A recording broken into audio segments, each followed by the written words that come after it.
सुखी संसाराची स्वप्न पाहत शिलाँगला गेलेलं राजा रघुवंशी आणि सोनम हे नवदाम्पत्य बेपत्ता झालं।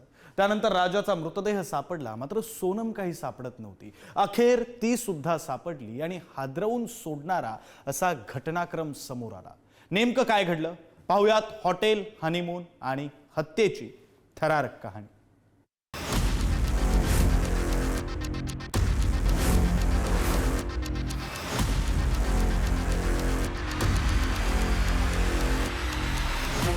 हॉटेल हनीमून आणि हत्या ट्रिपल एच एखाद्या क्राइम वेब सिरीजलाही मागे टाकेल अशी ही धक्कादायक कहाणी। या कहाणीची ही हिरोईन ऍक्च्युअली विलन सोनम बेवफा। हनीमून साठी शिलाँगला गेली आणि तिथल्या हॉटेलात स्वतःच्या हातानं स्वतःचं कुंकू पुसलं। आपल्या प्रियकरासाठी राज कुशवाहसाठी सुपारी देऊन नवऱ्याला ठार मारलं।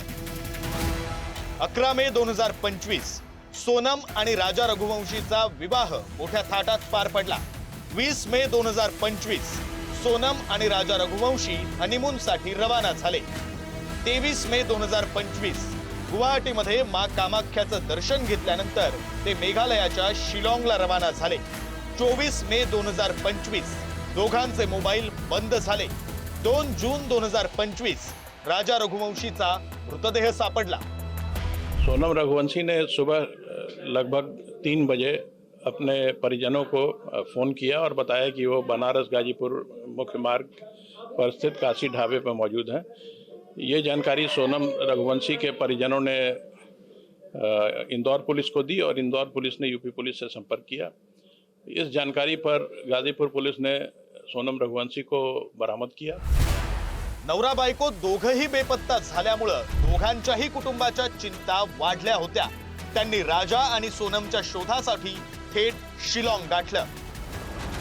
त्यानंतर स्थानिक पोलिसांच्या मदतीनं शोध घ्यायला सुरुवात झाली।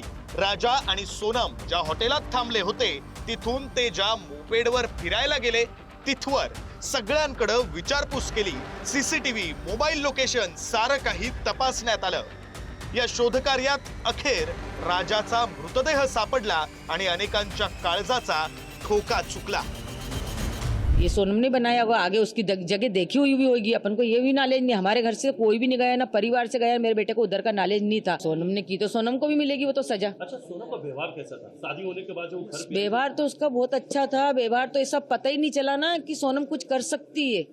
अभी भी यकीन नहीं हो रहा है कि सोनम ने करके कैसे क्या हुआ। इसमें राज कुशवाहा का नाम जो आ रहा है इसमें, तो राज कुशवाहा जो अपना इसमें है, इसमें इन्वॉल्व है कभी, तो इसमें सोनम कहीं ना कहीं इन्वॉल्व हो सकती है, ये हमारा मानना है। क्योंकि राज कुशवाहा जो है इन्हीं के एम्प्लॉयर है एक तरफ से इसके लिए। जिसकी भी गलती हो उसे सख्त सजा मिलनी चाहिए, बस मेरा यही निवेदन है आप लोगों से। मगर मुझे थोड़ा मेरी बहन से मिलने दीजिए। अगर उसमें उसकी कोई गलती होती है उसे फांसी लगा दी जाए। गवर्नमेंट जो भी आदेश देगी वो हमें मंजूर होगा। वो गलत दावा कर रहे हैं। अच्छा, वो लोग बिल्कुल 100% गलत दावा कर रहे हैं। वो लोग निराधार झूठ बोल रही है, क्योंकि वहाँ की पुलिस फंस रही है उस मामले में, इसलिए वो लोग ये दावा उल्टा दावा कर रहे हैं। सोनमचा ठाव ठिकाणा लागत नसल्यामुळं अनेकांनी अनेक तर्कवितर्क लढवले। तिचं अपहरण करून बांगलादेशात नेल्याचाही संशय व्यक्त झाला। मात्र मेघालय पोलिसांनी तपास करत इंदूरमधून 3 आरोपींना बेड्या ठोकल्या आणि मग समोर आला सोनमचा खरा चेहरा। तिला सुद्धा गाजीपुरच्या ढाब्यावरून अटक करण्यात आली।